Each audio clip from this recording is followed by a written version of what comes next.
Gimana nih? Penelitian terbaru yang bilang ternyata tingkat asam lambung itu meningkat karena sering lihat berita pemerintah. Iya juga sih. Bener itu.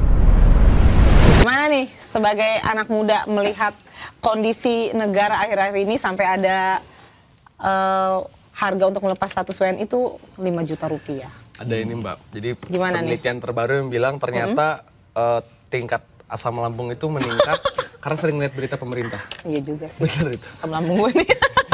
Jadi Gen Z sering asam lambung juga sekarang. Gen Z akhir-akhir ini sering asam lambung Iya, ya. udah kerjaannya banyak. Iya. Bahkan beberapa psikiater juga sudah speak up, katanya justru banyak keluhan-keluhan yang didiagnosa katanya aku capek jadi WNI. Benar. Iya, makanya tingkat stresnya jadi ini pada ke psikiater mereka gitu loh. Setuju, pada ke psikolog. Lu sendiri sebagai anak muda ngerasain hal yang sama nggak? Atau mau lepas status WNI juga nih? Waduh, gimana nih? Ke Spanyol, Barcelona kali pengennya. Bola dia. Tapi sebenarnya kalau ngomongin capek, saya yakin kalau kita beneran cinta sama Indonesia pasti harusnya capek. Oh, justru kalau kita iya. cinta sama Indonesia harusnya capek. Harusnya capek. Kenapa tuh? Ibaratnya kita punya pacar yang kita sayang. Iya. Kalau misalnya dia nggak pernah ngabarin, dia aneh-aneh. Kalau kita sayang harusnya kita capek. Tapi kalau kita cuek, nggak sayang, ya udah suka-suka. Oh, Jadi justru kenapa banyak yang capek? Karena saya yakin banyak yang sayang sama Indonesia. justru karena sayang sama Indonesia makanya Betul. agak sempat lelah gitu kan. Tapi itu Betul. wajar ya. Wajar dan itu hakikat menjadi orang muda menurut saya Mbak. Dari tahun 08, Budi Utomo, 28 Sumpah Pemuda. Semuanya berangkat dari orang-orang muda yang jumlahnya nggak banyak, tapi capek, justru bergerak. Jadi ketika dia lelah melihat kondisi bangsanya dia bergerak. Betul. Nggak cuma lelah terus putus asa cabut. Iya, kalau tapi gini, kalau misalnya yang lu cabut, ngeliat? Yang cabut menurut lu gimana? bagi saya Sah-sah itu juga aja. pilihan. Oke. Walaupun pada akhirnya pilihan terbaik adalah bertahan. Tapi menurut saya nggak bisa kita samaratain dengan contoh, Mbak. Ada, saya baru baca ini agak nggak nyambung, tapi menurut saya negara harusnya concern. Saya baru-baru ini habis ngebaca tulisan tentang anak-anak pang yang ke jalan. Oke. Oke. Ujungnya stigma yang melekat hanyalah tentang mereka ini pengganggu. Iya. Sama nih, kalau yang ngelepas WNI ujungnya stigmanya adalah pengkhianat. Iya. Sangat betul. Tetapi apakah mereka menjadi pang itu milih? Basically enggak, karena keterpaksaan. Karena mereka di rumahnya mendapat kekerasan, ekonomi yang buruk sama. Akhirnya- Apakah dia melepas WNI keterpaksaan? Bisa jadi, pilihan. Bisa jadi keterpaksaan. Bisa jadi karena dia sadar dia punya anak yang harus dia besarkan dengan udara yang bersih. Kalau enggak dia sakit asmanya akan berkelanjutan, akhirnya meninggal muda. Dia harus pindah gitu. Jadi menurut saya pindah WNI juga bukan Pemikiran yang pengkhianatan juga suami. ini ya berat gitu sebenarnya diambil ya akar keputusan yang masalah. berat. Jadi pada akhirnya perlu dibilang akar masalah. Tapi yang bikin mind blowing lagi, mulai Agustus 2026 pemerintah menaikkan tarif untuk renunciation ya, untuk melepas kewarganegaraan DNI Iya. dari 1 juta menjadi 5 juta. Iya. Itu udah cara untuk bahasa menekan kita, supaya iya. nggak pada keluar.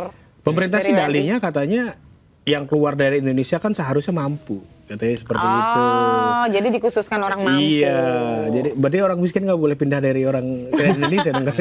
Itu, Gimana Mas. Bang Brian? Di mana bumi dipijak, kita dipajak gitu kan. Jadi situasi hari ini Benar-benar. Presiden mengatakan kalau yang bilang Indonesia suram pergi aja. Pas mau pergi tarifnya dinaikin. Iya. Jadi kan sebenarnya saya nggak ngerti. Disayang itu. Iya. Jadi sebenarnya negara ini pengen bersikap apa? Tapi kalau menurut saya lagi-lagi saya sempat baca juga tuh Mas statementnya Kementerian Hukum ya. Ini pas ya. Siapa namanya itu Menteri Hukum?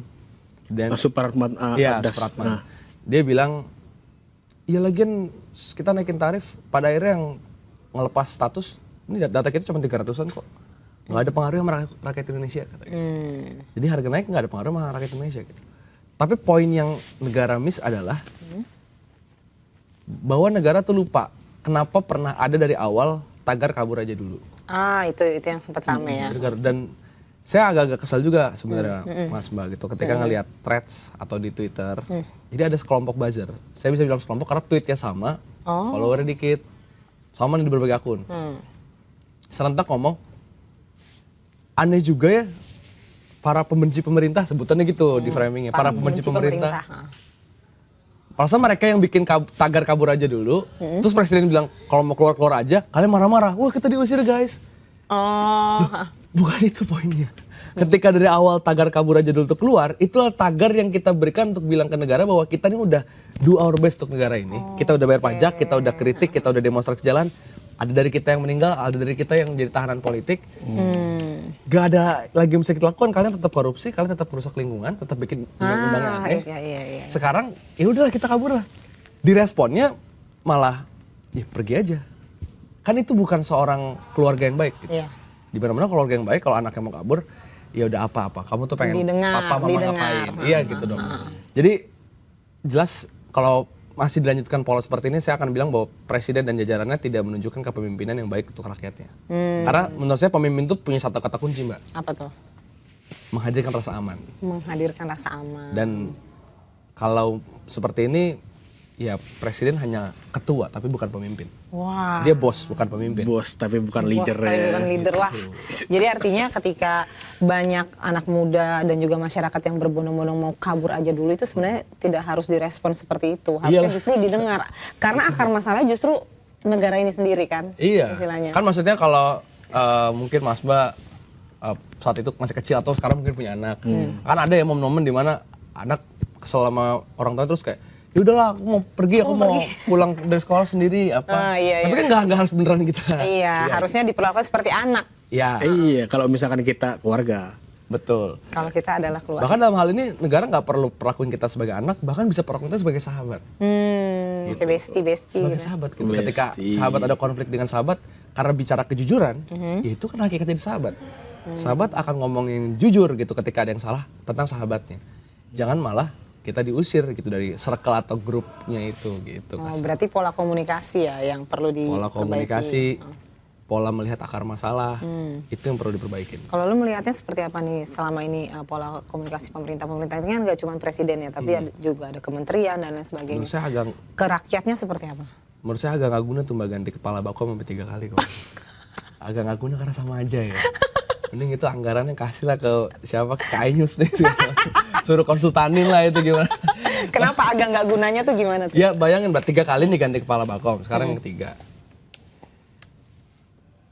Pola komunikasi negara tidak, bahkan kalau saya ngutip salah satu media juga di luar sana, Tempo ya saya sebut nama gitu. Sempat bikin satu tulisan posternya adalah kenapa pidato presiden tidak sesuai dengan realitas. Gambarnya mikrofon tapi loyo gitu. Jadi menurut saya itu menggambarkan sih tentang, jadi presiden ini coba deh Mbak, perhatikan, saya sebenarnya kalau ketemu Presiden Prabowo saya pengen nanya, Pak, saya penasaran Pak setelah Bapak mau pidato tuh di belakang ngobrol apa sih gitu.